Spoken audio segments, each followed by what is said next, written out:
Bawat tao ay mayroong sarili-sariling kagustuhan sa buhay. Pero handa mo nga bang suwayin ang kagustuhan ng magulang mo para masunod ang sarili mo? What's up guys? Sabay-sabay nating pakinggan ang kwento ng buhay ng babaeng si Camille.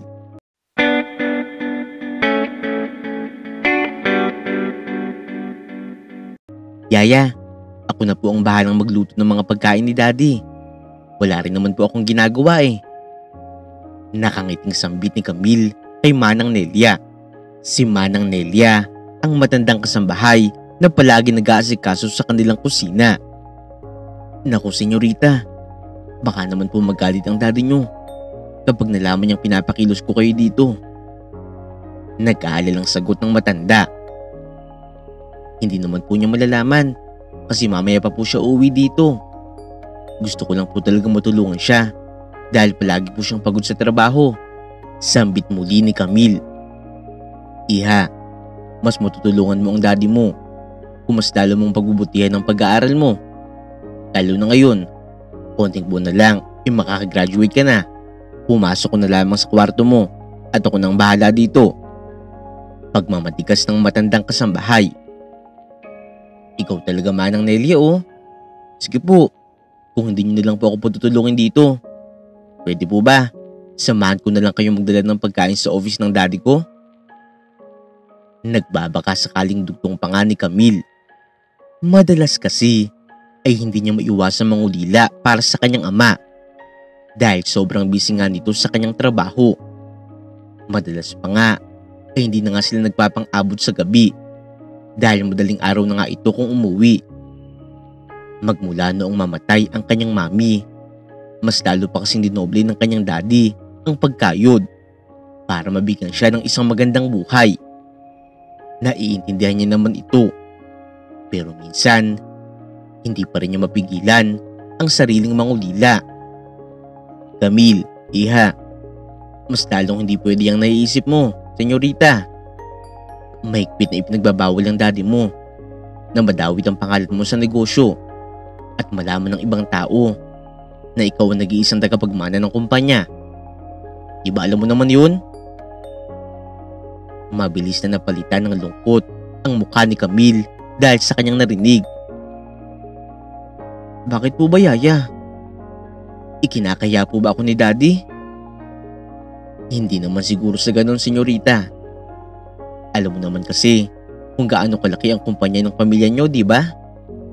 Mainit ang mga mata ng mga kakompetensya nyo sa negosyo. Ayaw lamang ng daddy mo na madamay ka at madawid sa mga gulo. Ganyan kanya kamahal. Handa kanyang protektahan sa lahat ng bagay. Gumaan ang pakiramdam ni Camille dahil sa mga salitang kanyang narinig. Wala rin siyang ibang nagawa kung hindi ang manatili na lamang sa kanilang mansyon. Simple lamang ang kanyang pamumuhay. Bagamat lumaki siyang may gintong kutsara sa kanyang bibig. Sa unang tingin, hindi mo talaga aakalain na siya ay nanggaling sa mayamang pamilya. Dahil sa paraan ng kanyang pananamit at pakikitungo sa ibang tao, inapaksimple lamang talaga niya. Kulang man sa atensyon, lumaking mabuting bata si Camille at dala-dala nga niya ang aral na itinuro sa kanya ng kanyang mami noong nabubuhay pa ito. Hanggang sa tuloy na nga rin siya makapagtapos ng pag-aaral. Isang araw, maagang gumising si Camille dahil kaarawan ng kanyang daddy. Tumulong siya sa pagluluto at paghahanda ng pagkain dahil gusto nga niya itong sorpresahin. Yaya, kamusta naman po ang lasa ng mga niluto ko? Magugustuhan po kaya ito ni daddy? Hindi mapakaling tanong ni Camille kay Manang Nelia. Oo naman Camille, sigurado, magugustuhan ito ng daddy mo. Napapansin ko nga rin eh, mas gumagaling ka na sa pagluluto. Nakangiting papuri ng matanda. Siyempre po Manang Nelia, matagal ko na rin pong inaral ang recipe na ito para kay daddy. Maya-maya po, dadalhin ko na ito sa office. Nagpaalam na po ako kay daddy na pupuntahan ko siya. Huwag po kayong mag-alala. Mag-iingat naman po ako. Hindi magkamayaw sa tuwang paliwanag ni Camille. Gusto mo bang samahan pa kita? Mabilis na umiling ang dalaga. Hindi na po manang Nelia. Kaya ko na po ang sarili ko. Pasikreto ko lang naman pong dadala ng pagkain si Daddy. Para po hindi malaman ng ibang tao kung sino talaga ako. O siya, sige iha. Basta magpatid ka sa driver natin ha. At huwag ka na magpapagabi. Opo yaya. Maraming salamat po. Sambit ni Camille. Matapos na maihanda ni Camille ang lahat ng pagkain, kaagad na nga rin siya nagtungo sa kumpanya ng kanyang daddy para bisitahin ito. Habang tumatagal, mas lalo pa nga rin lumalago ang kanilang negosyo at umabot pa nga sa punto na ibinabalita na nga ito sa mga telebisyon. Hindi maiwasang mag-alala ni Camille para sa kanyang daddy dahil walang kasiguraduhan na ang lahat ng makakasalamuhan nito sa negosyo ay mabait at mapagkakatiwalaan. Habang naglalakad siya sa opisina, wala siyang ibang iniisip kung hindi ang kanyang sorpresa na inihanda para sa kanyang daddy. Sa sobrang tuwa na kanyang nararamdaman, hindi nga niya inaasahan ang aksidente na naghihintay sa kanya. Dahil bigla na nga lamang siya bumangga sa isang babae. Natulala na nga lamang siya noong makita niyang natapon ang lahat ng mga pagkain na kanyang pinaghirapang lutuin. Sino ba nagpapasok sa hampas lupang ito? Galit na bulyaw ng isang babaeng itsura pa lang. Halatang napakamatopobre na nga. Naku ma'am, pasensya na po. Hindi ko po sinasadya. Sorry po talaga. Naiyang sambit ni Camille, tsaka mabilis na naglabas ng panyo sa kanyang bag. At mga hawakan at pupunasan na nga sana niya ang blouse ng babae. Kung hindi lamang nito pagalit na tinabig ang kanyang kamay. Ano ka ba? Huwag mo akong hawakan. Akala mo yata mumurahin lang at basta-basta lamang nabibili itong suot ko. Sa totoo nga lang, mas mahal pa ito sa buhay mo. Kaya wala nang magagawa pa ang paghingi mo ng pasensya. Nakakasira ka ng araw. Halos mabingi si Camille sa sigaw ng babae. Nang dahil sa kahiyang ito, napakaraming empleyado ng tuloy ang nakatingin sa kanya. At ang iba pa nga ay palihim siyang pinagtatawanan. Pasensya na po talaga. Kung gusto niyo po, papalitan ko na lang po ang blouse niyo. Hindi ko naman po sinasadya eh. Anong papalitan? Hindi mo ba narinig ang mga sinabi ko? Mas mahal pa itong suot ko kaysa sa buong pagkatao mo. Naiintindihan mo ba?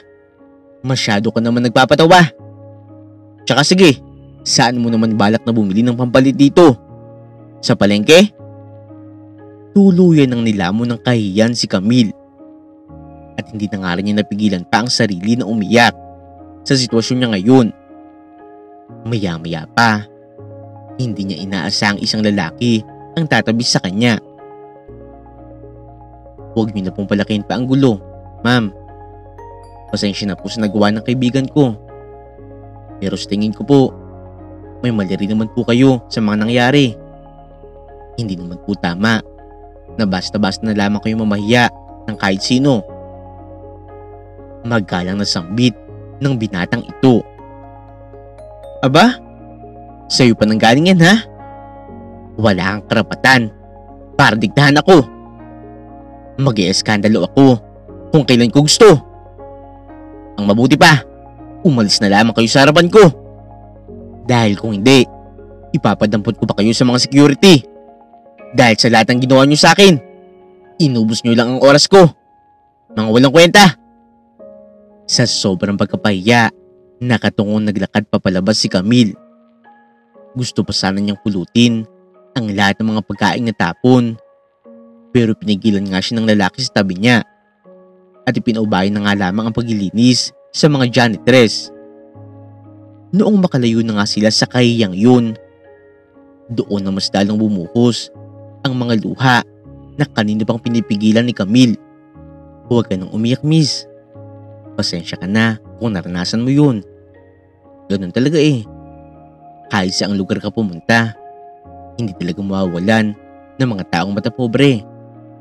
Nakakaangat lamang sa buhay. Akala mo kung sinong batas na kung umasta. Pagpapakalma nga sa kanya ng lalaki. Maraming salamat po. Hindi ko naman po talaga ginusto ang nangyari eh. Alam ko naman yun at nakita ko. Pero sa susunod, mas lalo mo na lamang ingatan ang sarili mo. At huwag kang papayag na pagsalitaan ng masama ng ibang tao. Matuto kang lumaban. Lalo pa't alam mo sa sarili mo na ikaw naman ang nasa tama. Hindi na po ako nakipagtalo pa. At tinanggap ko na lamang ang pagkakamali ko. Dahil ayoko naman na mas lumala pa ang gulo. Tsaka nakakaya rin po sa mga empleyado na nakakita sa mga nangyari. Tumigil na sa pag-iyak si Camille. At habang tumatagal ang usapan nila ng lalaki nasa harapan niya, mabilis nga rin siya naging komportable dito. Pero miss, nga pala, pwede ko bang maitanong kung bakit napakarami naman ng pagkain na dala mo kanina? Sino bang pagbibigyan mo? Kunot noong tanong ng lalaki. Kaya mabilis nang nag-isip ng rason si Camille upang hindi nga nito malaman ang kanyang sikreto. Ibibigay ko lang po ang mga yun sa kakilala ko. Birthday niya po kasi ngayon. Pero wag mo na pong isipin pa ang pagkain yun. Magluluto na lamang po ako ulit. At oo nga po pala, gusto ko rin po magpasalamat sa iyo. Kaya may gusto po ba kayong pagkain? Ipagluluto rin po sana kita. Nahihiyang umiti ang lalaki. Naku, hindi na. Baka masyado ka bang maabala. Papasok na rin ako sa loob at magsisimula na sa trabaho ko. Hindi ka naman po abala eh. Tinulungan mo po ako at ipinagtanggol. Kaya gusto ko talaga na mayroong maibigay sa iyo. Ano nga po pala ang pangalan mo? Adam. Ako si Adam. Salamat sa kabutihan mo, Adam. Ako nga pala si Camille. At bukas, magdadala ako ng pagkain para sa iyo. Para pasasalamat ko na rin. Napangiti nga sila sa isa't isa. Matapos ang kanilang pag-uusap, hindi na nga nawala pa sa isipan ni Camille ang napakagwapo at napakabait na binata. Kaya naman noong makauwi na nga siya sa mansyon, hinintay na nga rin niya makauwi ang kanyang daddy. At masinsinan nga niya itong kinausap. Napag-isip-isip nga rin kasi ni Camille na gusto nga niya magtrabaho sa kumpanya na pag-aari ng kanyang daddy. Aba anak, sigurado ka ba sa desisyon mo na gusto mong magtrabaho? Hindi makapaniwalang tanong ng kanyang daddy. Opo dad, isang buwan na rin naman po akong graduate. At sa tingin ko po, handa na po akong tumulong sa inyo. Desidido namang sagot ni Camille. Ganun ba anak? Sige, kung yan talaga ang nais mo. Anong gusto mong posisyon sa trabaho? Gusto mo bang formal na rin kitang ipakilala sa lahat ng mga empleyado natin? Para hindi na rin maulit pa na mayroong mga api sa'yo. At makilala ka na rin nila para bilangin ka nila. Mabilis namang umiling si Camille sa sinabi ng kanyang daddy. Hindi po ako naghahangad ng mataas na posisyon daddy. Gusto ko rin pong maging magaling na negosyante. Katulad mo po. Kaya napagpusyahan ko pong magsimula muna sa pinakamababa. Sa tingin ko po kasi, kapag simpleng empleyado lang po ako, mas marami po akong malalaman o matututunan sa pagpapatakbo ng kumpanya. Papataasin ko po ang posisyon ko gamit ang sarili kong kaalaman at pagsisikap. Kapag napatunayan ko po na karapat-dapat na ako bilang tagapagmana nyo, doon lang po ako papayag na ipakilala nyo po sa publiko. Napangiti na nga lamang si Don Antonio matapos niyang marinig ang sagot ng nag-iisa niyang anak. Bagamat hindi nga niya ito nakakasama ng madalas, Dahil sa sobrang busy niya sa trabaho, masayang-masaya pa nga rin siya sapagkat namana ng kanyang anak ang magagandang katangian ng namayapa niyang asawa. Sige anak, kung yan ang nais mo, pagbibigyan na kita. Ngayon pa lang, nakakasigurado na ako, magiging magaling kang negosyante. Mas magiging magaling ka pa kaysa sa akin. Proud ako sa iyo anak. Masayang masaya si Camille sa naging desisyon ng kanyang daddy. Noong sumunod na linggo, pinayagan na nga rin siya nitong magsimula sa trabaho bilang isang regular na empleyado. Pinili niya ang marketing department upang mas magkaroon siya ng oras na masilayan ang manager na si Adam. Ito ang binata na tumulong sa kanya noon. Hindi naman makapaniwala ang binata noong makita niya si Camille at malaman niya na magiging magkatrabaho silang dalawa. At ngayong nasa iisang lugar na nga sila, doon sila nagkaroon ng oras upang mas kilalanin ang isa't isa. Halos araw-araw, sabay nga silang pumapasok at umuwi. Naging malapit nga talaga sila sa isa't isa. Tuwing lunch break nga rin, hindi sila mahiwalay sa isa't isa. Dahil sa pagkain, isabay pa rin sila.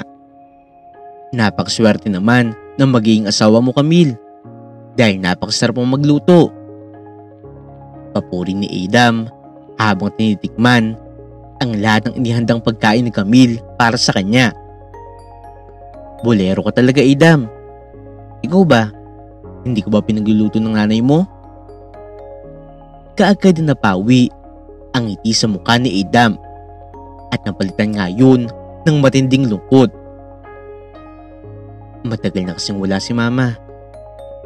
Si papa naman, matagal na niya kaming iniwan. Humirot nga talaga ang puso ni Camille noong marinig niya ito. Dahil naiintindihan niya ang lahat ng pinagdadaanan nito. Tulad kasi niya, maaga nga rin siya nang ulila sa namatay niyang mami.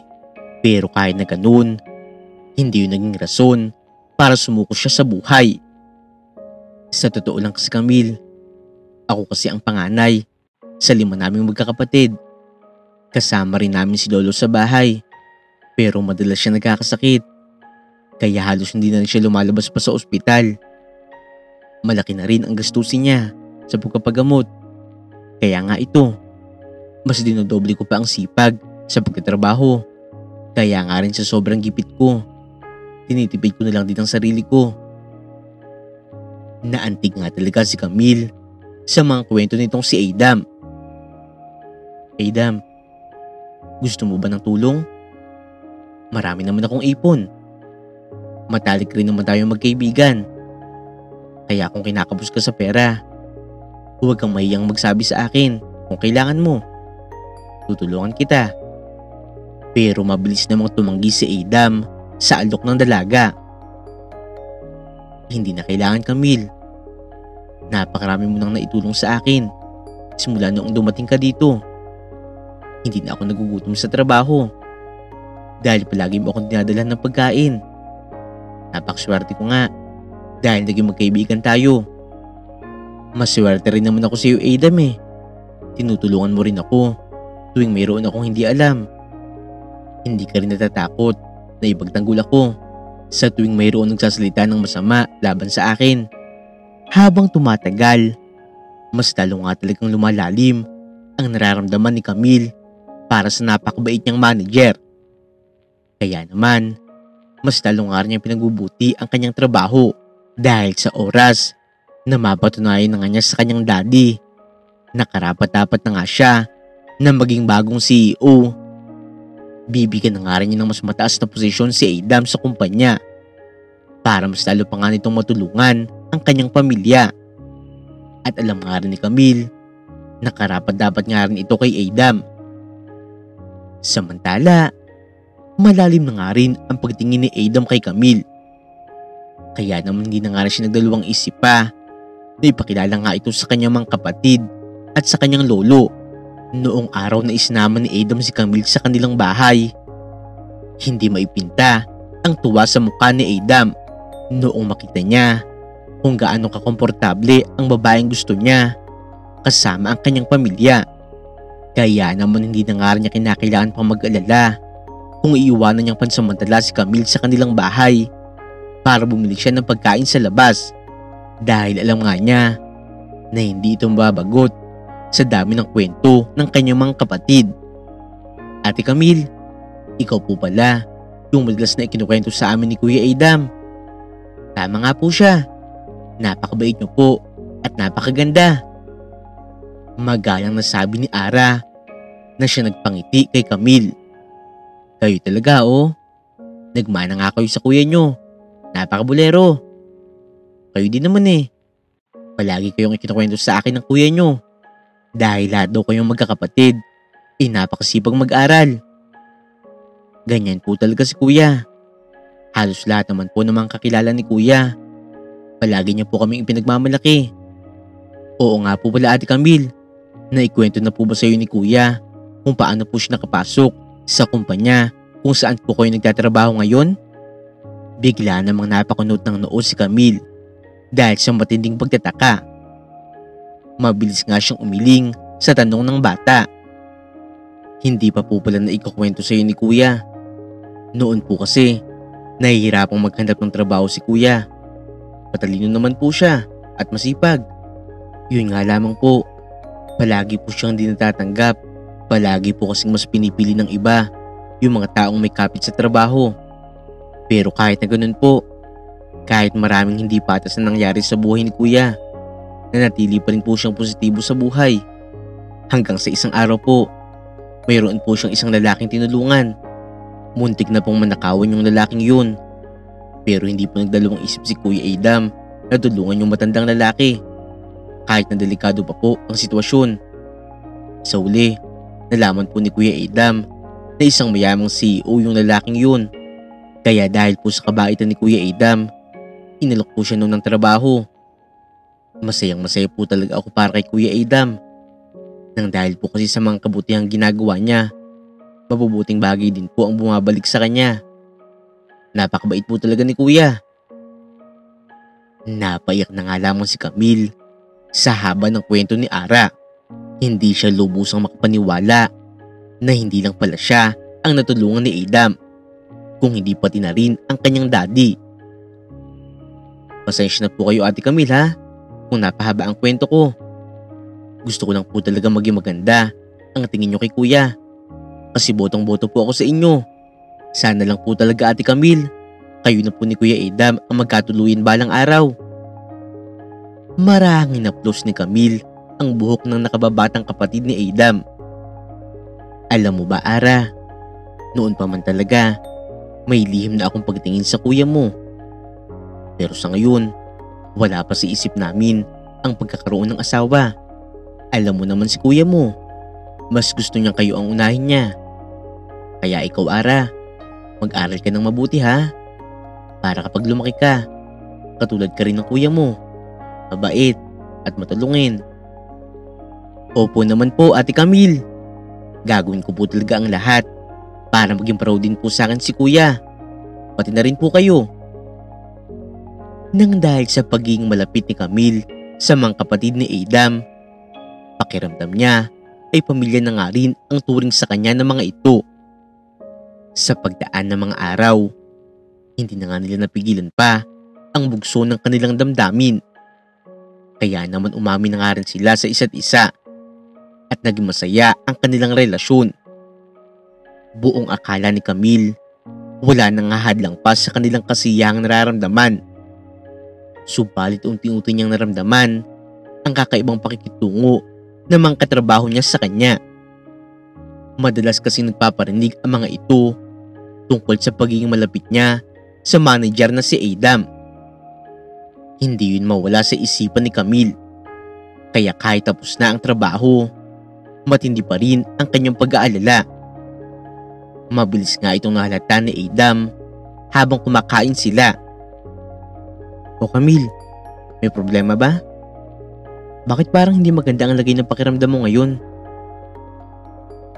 Ayaw ni Camille na magkaroon pa ng ibang inaalala si Adam, kaya't mabilis niyang iniwasan ang tanong nito. Subalit kahit anong pag-iwas pa nga niya, hindi pa rin tumitigil sa pagtatanong ang kanyang nobyo. Camille, magsabi ka sa akin. Ano ba talagang bumabagabag sa'yo? Ilang araw na kitang nahalata. Tungkol ba ito sa mga masasamang sinasabi ng mga katrabaho natin? Tungkol sa relasyon na mayroon tayo? Hindi na nga nakasagot pa si Camille. Hindi talaga mapalagay ang kanyang loob. Sa tuwing pakiramdam niya, naging makasarili siya. Mataas kasi ang tingin ng mga empleyado kay Adam noong wala pa siya sa kumpanya. Samantala ngayon, nagkakaroon na nga sila ng pagdududa tungkol sa pagiging manager niya. Masyado ka namang tahimik. Kung ganun, marahil tama nga amang sinabi ko. Camille naman, hindi ba't ang pag-usapan na natin to? Nangako tayo sa isa't isa na walang kahit sinong pwede na makaapekto sa relasyon natin. Mahigpit na hinawakan ni Adam ang mga kamay ni Camille. Kasi naman Adam, hindi ko lang maiwasang mag-alala. Kahit anong sipag ko sa trabaho, may nasasabi at nasasabi pa rin sila sa akin. Hindi naman porket mayroon tayong relasyon, espesyal na ang pakikitungo mo sa akin sa trabaho, di ba? Patas ka pa rin naman sa lahat, Adam. Kaya bakit ngayon, hindi nila makita lahat ng pagod at pagsisikap mo? Pati ikaw, nadadamay na. Naiinis na sambit ni Camille. Yun nga ang isa sa pinakamahalagang bagay na dapat mong malaman sa trabaho, Camille. Kaya mong sikaping maabot lahat ng bagay. Ngunit kahit kailan, hindi mo magagawang kontrolin ang isip ng ibang tao. Masasayang lang din ang oras mo kung poproblemahin mo pa ang masasamang bagay na sinasabi nila. Ang mabuti pa, Camille, patunayan mo na lamang sa kanila na mali sila. Na kahit hindi mo pa rin ako nobyo, kaya mo pa rin makuha ang mga promotions. Naniniwala naman ako sa mga kakayahan mo eh. Magaling ka rin. Matalino.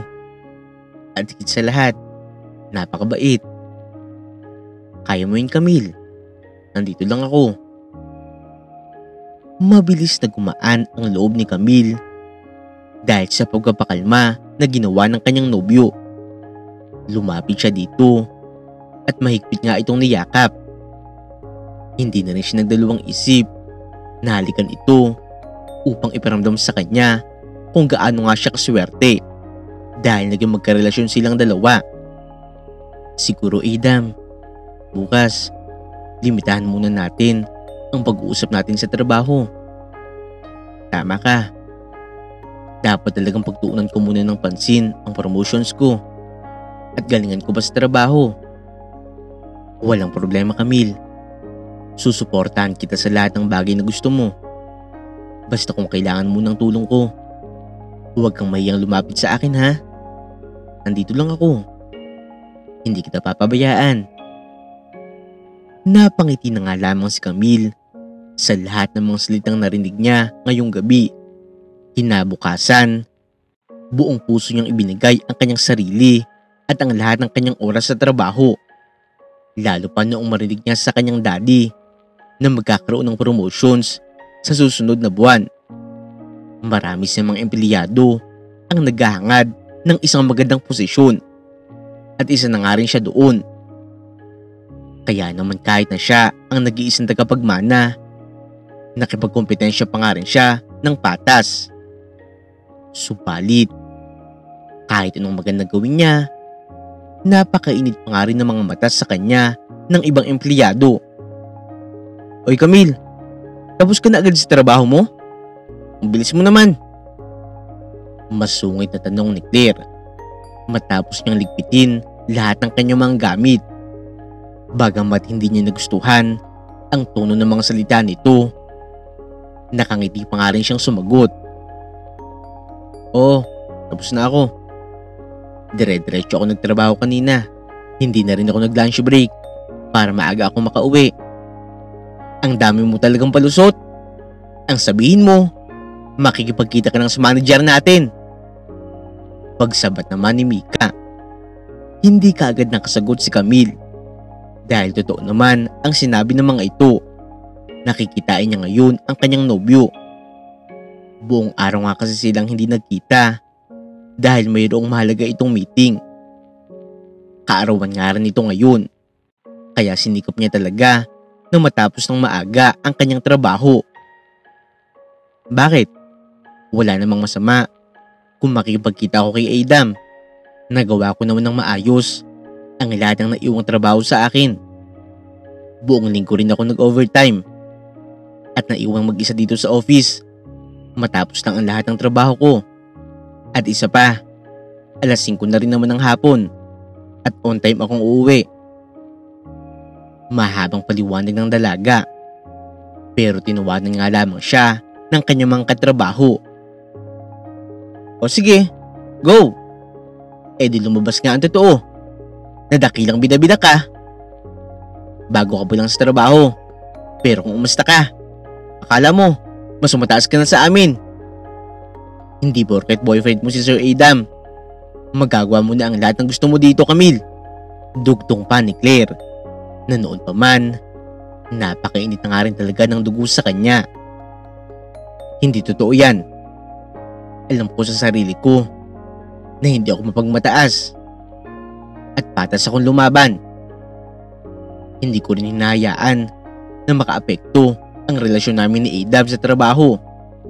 At kahit na nobya niya ako, pare-parehong bigat lang din naman ang trabaho ang napupunta sa atin. Patas lang tayo. Kaya hindi ko talaga maintindihan. Bakit ba galit kayo sa akin? Wala naman akong ginagawang hindi maganda sa inyo ha. Sa sinabing ito ni Camille, mas lalo pa nga siyang tinarayan ng mga ito. Sino ba namang hindi magagalit sa sip-sip? Sigurado kami. Kapag tapos mo nang gamitin ng manager natin para sa personal mong interes, sa mas mataas na boss ka naman kakapit. Sa ulo na namin ang mga galawan ng mahihirap na katulad mo, Camille. Hindi mo kami maloloko. Isang malakas na tawanan ulit ang narinig ni Camille dito sa loob ng office. Kahit na anong gawin niya, hindi naman siya mananalo sa usapang yun. Kaya mas pinili na nga lamang niya na lumabas. Kinabukasan, idinalhan pa nga niya ng mga pagkain ang mga kaaway niyang empleyado. Pero nanatili pa nga ring matigas ang mga ito. Patuloy pa nga rin sila nagpaparinig sa kanya. Pero hindi niya hinahayaang makaapekto sa lahat ng mga pinaghirapan niya. Hanggang sa dumating na nga ang takdang araw para i-anunsyo kung sino ang magkakaroon ng promotions. Isang umaga, pagpasok ni Camille, napansin niya na lamang ang kakaibang dekorasyon sa loob ng kumpanya na parang mayroong isang malaking selebrasyon na magaganap. Noong makarating siya sa pwesto, nilapitan siya ng isang empleyado. Hi Camille, alam kong hindi mo pa ako masyadong kilala. Dahil bukod sa magkalayo tayo ng pwesto, bihira lang talaga ako makihalubilo sa kahit na sino. Ako nga pala ulit si Danny. Nakangiting pakilala nga sa kanya nito. Sinukulian naman siya ng isang matamis na ngiti ni Camille. Hello Danny, kamusta ka naman? May maitutulong ba ako sa'yo? Wala naman Camille. Gusto ko lang sana magpasalamat sa'yo. Sa tuwing may hindi kasi ako matapos na trabaho, ikaw ang sumasalo. Marami rin kami nakakapansin na napakasipag at napakatalino mo. Bukod sa lahat, hindi ka mayabang. Kaya humahanga talaga ako sa iyo. Sigurado ako na sa araw na ito, ikaw ang makakatanggap ng promotions. Masayang masaya kami para sa iyo. Galingan mo pa ha? Halos maiyak sa tuwa si Camille noong marinig niya ang mga salitang yun. Hindi niya inaakala na sa dami namang hindi magagandang salita na naririnig niya mula sa ibang empleyado, mayroon din palang palihim na humahanga sa kanya. Maraming salamat Danny. Pero sa tingin ko, napakarami ko pang kailangan matutunan. Marami ring iba pang empleyado na mas karapat-dapat na mabigyan ng promotions. Mapagkumbabang sagot ni Camille. At isa ka doon, Camille. Maniwala ka sa sarili mo. Sa aming lahat, ikaw ang pinakamagaling na empleyado. Kahit na baguhan ka pa lamang dito. Deserve mo yun, Camille. Labis ang tuwang nararamdaman ni Camille noong matapos ang kanilang usapan. Mas lalo nga ring dumoble ang saya niya noong makita niya ang kanyang daddy. Kahit na hindi sila madalas na nag-uusap o nagkikita dito sa kumpanya, pakiramdam ni Camille na lihim pa nga rin nakasuporta sa kanya ang kanyang daddy. Minsan kasi, kapag nakakalimutan niyang kumain, nagugulat na nga lamang siya na biglang mayroong magpapadala ng mga pagkain para sa kanya. Matapos ang ilang minutong paghihintay, tuloy na nga rin in-announce ng kanyang daddy na siya nga ang mapopromote ngayong buwan. Kaliwat ka ng palakpakan ang narinig niya sa maraming empleyado. Subalit na putol ang kasiyahan noong marinig niya ang isang pamilyar na boses ng babae. Mawawalang galang po, sir. Pero sigurado po ba kayo? Si Camille ang bibigyan niyo ng promotions? Marami po sa amin ang mas matagal kaysa sa kanya. Samantalang siya naman, 1 taon pa lang siya sa marketing department. Hindi naman po tama na gawin niyo ito sa amin. Hindi yan deserve ni Camille. Galit na sambit ni Claire. Iha, huminahon ka. Nakitaan ko siya ng kakaibang potensyal. Hindi nasusukot sa tagal ng pagtatrabaho para makita ang dedikasyon ng isang tao. At isa pa, marami sa mga empleyado ang sumusuporta sa desisyon ko. Pati na ang board of directors. Si Camille din ang rekomenda nila. Mahina ang pagtatanggol ni Antonio sa kanyang anak. Aba sir, nagkakamali po kayo. Hindi niyo po ata alam kung ano ang mga ginagawa ni Camille dito sa office. May relasyon po siya, tsaka ang manager namin. At malakas ang kapit niya, kaya siya nakakuha ng promotions. Dapat nga po, tinatanggal siya dito. Dahil marami pa naman kami mas magagaling kumpara sa kanya. Balansin nyo na lang siya. Mahigpit na hinawakan ni Antonio ang kamay ng kanyang anak. Dahil pakiramdam niya, naapektuhan na nga ito sa lahat ng mga nangyayari. Sa tingin niya, ito na nga rin ang tamang panahon para malaman ng lahat ng mga empleyado ang totoo. Bukod sa handang-handa na nga ang kanyang anak sa pinakamabigat na posisyon para sa kumpanya, hindi rin niya kayang hayaan na pagsalitaan nga ito ng masama ng ibang tao. Napakatagal ko na rin itinatago ang isang malaking sikretong ito. Panimula ni Don Antonio. Natahimik ang lahat ng mga empleyado at ang iba naman ay lihim na nagbubulong-bulungan. Naguguluhan nga rin siya tiningnan ng kanyang anak. Pero sinukulian niya lamang yun ng isang matamis na ngiti. Lahat kayo, marahil, hindi nyo ba alam to? Ang dalaga na sa tabi ko ngayon, hindi ko lamang basta-basta empleyado. Siya ang nag-iisa kong anak. At ang nag-iisang tagapagmana ng kumpanya na sama-sama nating tinaguyod ng napakahabang panahon. Si Camille. Anak ko siya. Iisang ekspresyon lamang ang makikita mula sa lahat ng mga empleyado. Kung hindi ang matinding gulat. Maging si Camille ay hindi nga rin inaasahan na formal na nga siyang ipapakilala ng kanyang daddy sa harap ng napakaraming tao. Hindi na nga niya napigilan pa ang sarili na mapaiyak sapagkat ramdam niya kung gaano kalalim ang pagmamahal sa kanya ng kanyang daddy. Matalino at mabait na bata si Camille. Kaya kung anuman Ang biyayang mayroon siya ngayon, pinaghihirapan niya muna ang lahat ng iyon. Kaya sa susunod na mayroon akong marinig na hindi magandang bagay tungkol sa kanya, hindi ako magdadalawang isip na sisantihin kayo sa trabaho. Naiintindihan niyo ba?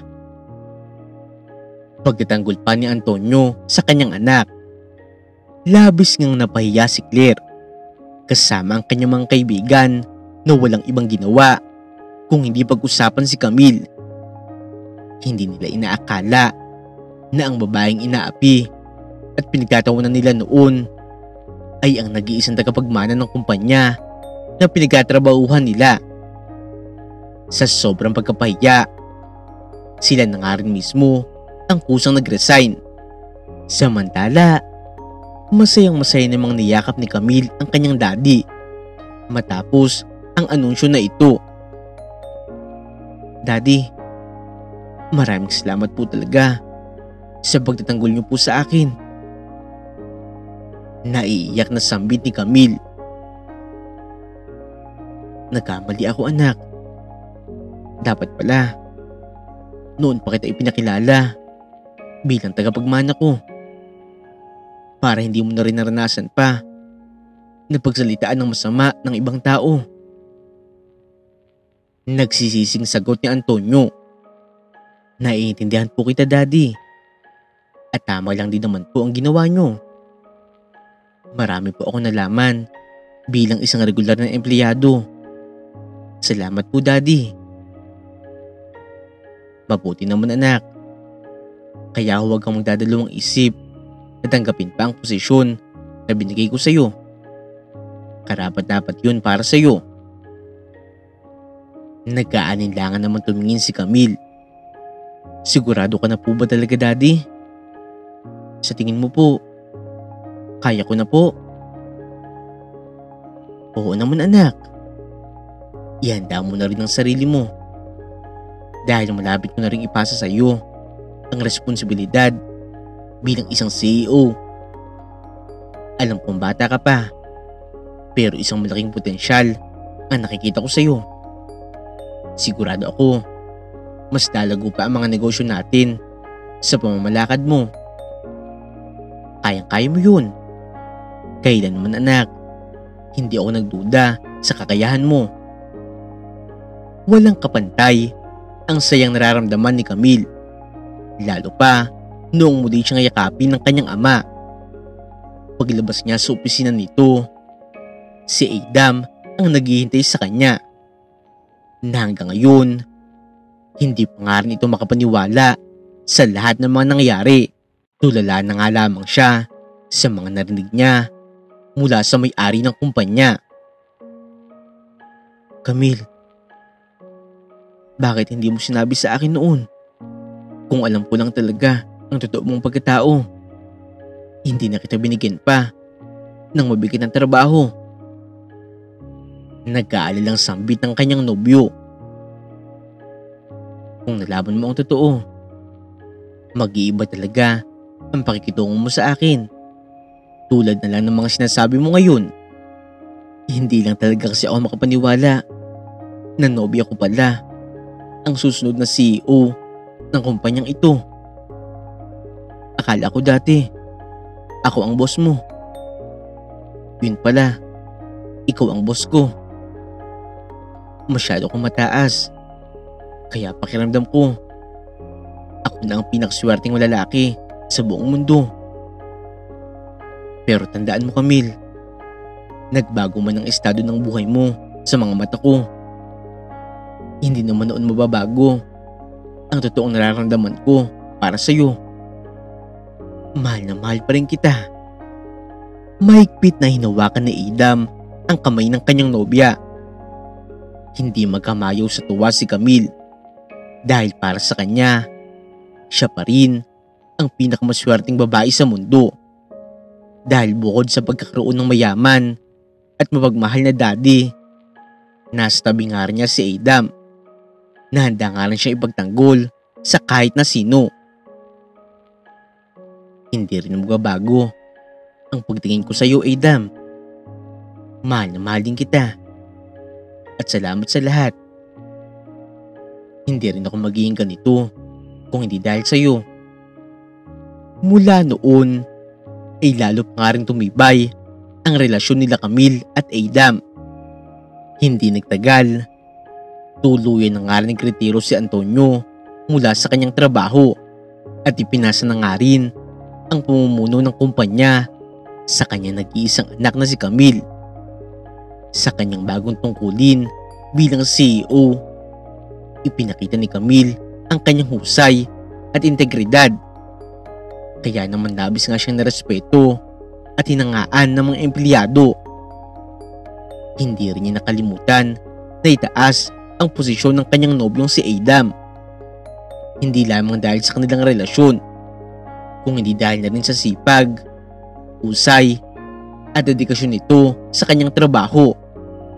Ipinangako nga rin niya sa kanyang sarili na ibibigay niya kay Adam ang lahat ng tulong na kaya niyang ibigay. Sa paglipas ng panahon, marami nga rin nalaman si Camille mula sa mga pagsubok na kanyang hinarap sa buhay.